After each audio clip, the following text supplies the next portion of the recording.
আসসালামু আলাইকুম। আমন্ত্রণ জানাচ্ছি বায়না টিভিতে। প্রথমেই জানিয়ে দিচ্ছি সবশেষ আন্তর্জাতিক আপডেটগুলো। এবার ব্রহ্মপুত্রের উপর বিশাল বাঁধ দিচ্ছে চীন, দুশ্চিন্তায় ভারত। হলিউডের অ্যাকশন মুভি স্টাইলে হত্যা করা হয় ফাকরিজাদেকে, এ নিয়ে থাকছে একটি বিশেষ প্রতিবেদন। রোহিঙ্গাদের জন্য কম্বল পাঠালো তুরস্ক। সৌদি সামরিক ক্যাম্পে ভয়াবহ ক্ষেপণাস্ত্র হামলা, নিহত ৮। এবং ৪ মাসের রসদ আছে, আন্দোলন চলবে, অবরোধ করা হবে দিল্লি। কৃষক আন্দোলনে বিপাকে মোদী সরকার। বিস্তারিত জানতে পুরো ভিডিওর সাথেই থাকুন।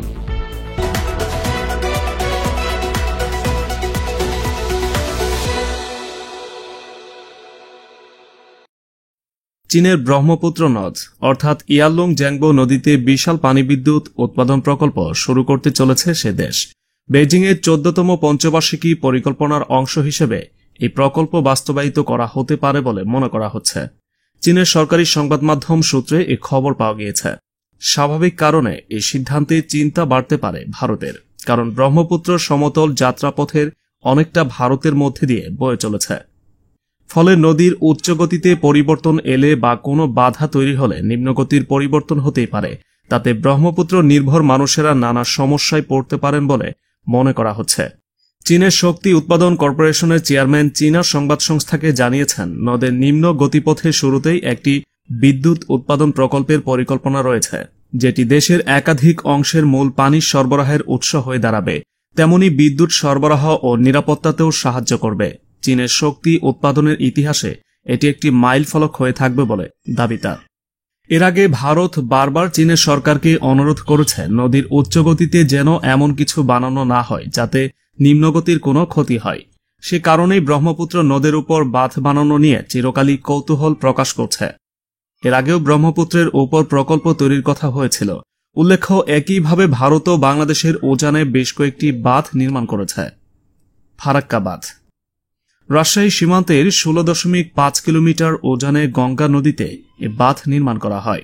কলকাতা বন্দরের নাব্যতা বৃদ্ধির অজুহাতে ভারত ১৯৫৬ সালে এই প্রকল্প হাতে নেয়।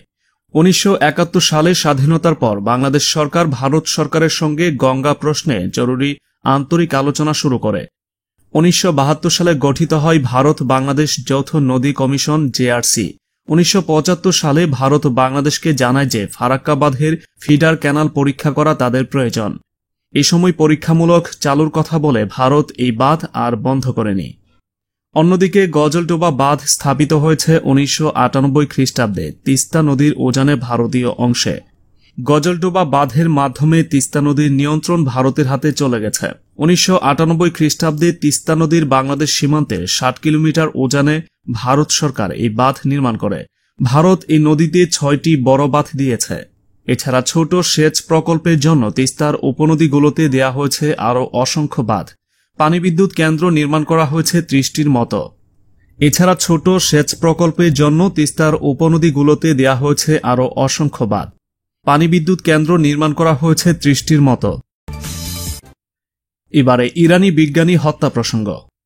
গত ১ দশক ধরে ইরানে ঘটে যাওয়া রহস্যজনক বিষ প্রয়োগ, গাড়ি বোমা হামলা, গোলাগুলি ও নাশকতার পর সর্বশেষ সংযোজন ইরানের শীর্ষ পরমাণু বিজ্ঞানী মহসেন ফাকরিজাদে হত্যাকাণ্ড, যেটি ইসলামিক প্রজাতন্ত্র ইরানকে ব্যাপক ক্ষতিগ্রস্ত করেছে। প্রত্যক্ষদর্শী ও ইরানি মিডিয়া জানিয়েছে, ঘটনার দিন ফাকরিজাদে ইরানের অ্যাফসাট শহরে তার শ্বশুরবাড়ি যাচ্ছিলেন। এ সময় তার সাথে নিরাপত্তাকারীদের একটি দলও ছিল। হঠাৎ চৌরাস্তায় একটি নিশানকারী বিস্ফোরণ ঘটায়। এ সময় বিদ্যুৎ লাইন ধসে পড়ে। এ সময় ফাকরিজাদের হুন্দাই সান্তাফিয়ে গাড়িতে থাকা নিরাপত্তা কর্মীরা বেরিয়ে আসে ও নিরাপত্তায় থাকা আরও একটি দল মোটরসাইকেলে করে উপস্থিত হয়। এ সময় সেখানে আগে থেকেই উৎপেতে থাকা ১২ সদস্যের একটি ঘাতক দল এলোপাথারি গুলি চালিয়ে দ্রুত স্থান ত্যাগ করে। এমনটাই জানিয়েছেন ইরানের ইসলামিক বিপ্লবী গার্ডের ডকুমেন্টারি চলচ্চিত্র নির্মাতা জাভেদ মগই। ফাকরিজাদের শরীরে ৩টি গুলি লেগেছিল। তিনি গাড়ি থেকে পড়ে গিয়েছিলেন এবং রাস্তায় তার রক্ত লেগেছিল।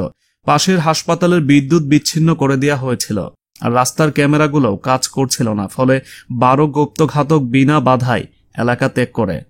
উদ্ধারকারী হেলিকপ্টার ফাকরিজাদেকে উদ্ধার করে তেহরানের হাসপাতালে নিয়ে যাওয়া হলে তাকে মৃত ঘোষণা করা হয়।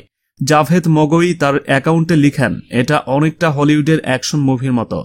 এসব হামলা বেশিরভাগই ঘটে থাকে পরমাণু কর্মসূচিতে জড়িতদের সাথে, আর এর সবগুলোর পিছনে ইরানের কঠিন প্রতিপক্ষ ইসরায়েলের হাত রয়েছে বলে মনে করা হয়। 2010 থেকে 2012 সালের মধ্যে ইরানের 4 জন পরমাণু বিজ্ঞানী আততায়ীর হাতে প্রাণ হারিয়েছেন এবং এইসব হত্যার ঘটনায় ইসরায়েল জড়িত বলে ইরান অভিযোগ করেছে। তবে 2020 সালে ইরান যে পরিমাণ গুপ্ত হামলা শিকার হয়েছে অন্য কোনো সময় তা ঘটেনি। ইরানের এই শীর্ষ বিজ্ঞানীকে হত্যার মধ্য দিয়ে দেশটির দৈন্যতা আবারও প্রকাশিত হল। এর আগে গত জানুয়ারিতে ইরাক সফরে যাওয়া দেশটির শীর্ষ সেনা কর্মকর্তা কাসেম সোলাইমানি মার্কিন ড্রোন হামলায় নিহত হয়েছিলেন। তাকেও যথাযথ নিরাপত্তা দিতে পারেনি ইরান। এরপর গেল আগস্টে ইরানে থাকা শীর্ষ আল কায়দা কমান্ডারকে তেহরানের রাস্তায় প্রকাশ্যে গুলি করে হত্যা করে ইসরায়েলি গোয়েন্দারা। এবার দেশের ভেতরে খোদ রাজধানীর পাশেই নির্মম হত্যাকাণ্ডের শিকার হলেন আরেক শীর্ষ বিজ্ঞানী।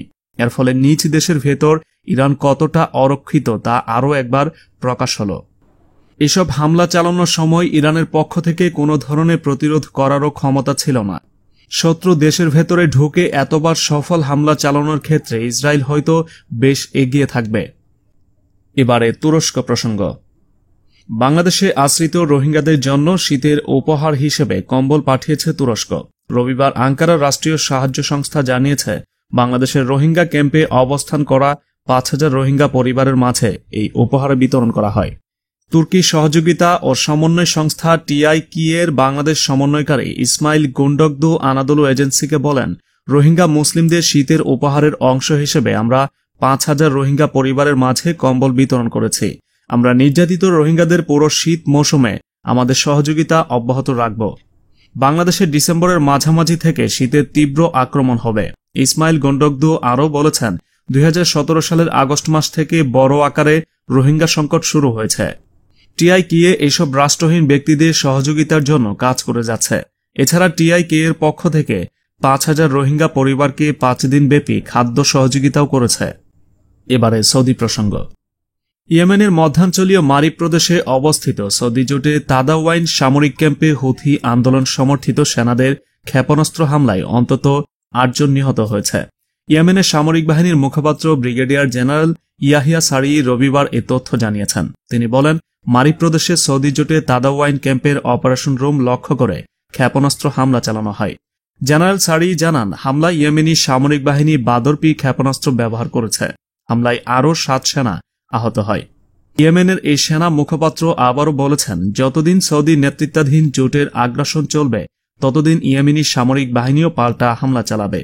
তিনি বলেন, শত্রুরা যেখানেই থাকুক না কেন তাদেরকে ইয়েমেনি সেনারা লক্ষ্যবস্তুতে পরিণত করবে। আমেরিকা, ব্রিটেন ও পশ্চিমা কয়েকটি দেশের সমর্থন নিয়ে সৌদি আরব ও তার কয়েকটি আঞ্চলিক মিত্রদেশ দারিদ্র্যপীড়িত ইয়েমেনের উপর বর্বর সামরিক আগ্রাসন চালিয়ে আসছে। সবশেষ জানিয়ে দিচ্ছি, নিজেদের অবস্থানে অনড় থাকার বার্তা দিলেন কৃষকরা। খারিজ করে দিয়েছেন অমিত শাহের শর্ত। তারা হুমকি দিয়েছেন, তাদের দাবি মানা না হলে অবরুদ্ধ করা হবে দিল্লি। তারা যে বেশ ভালোভাবে প্রস্তুতি নিয়ে এসেছেন জানিয়ে দিলেন সে কথাও। আন্দোলনের মধ্যে ভারতের স্বরাষ্ট্রমন্ত্রী অমিত শাহ কৃষকরা যেন সড়ক ছেড়ে দেয় সেজন্য শর্ত দিয়েছিলেন। তিনি বলেন, 3 ডিসেম্বর সরকারের সঙ্গে চাষিদের আলোচনা নির্ধারিত রয়েছে।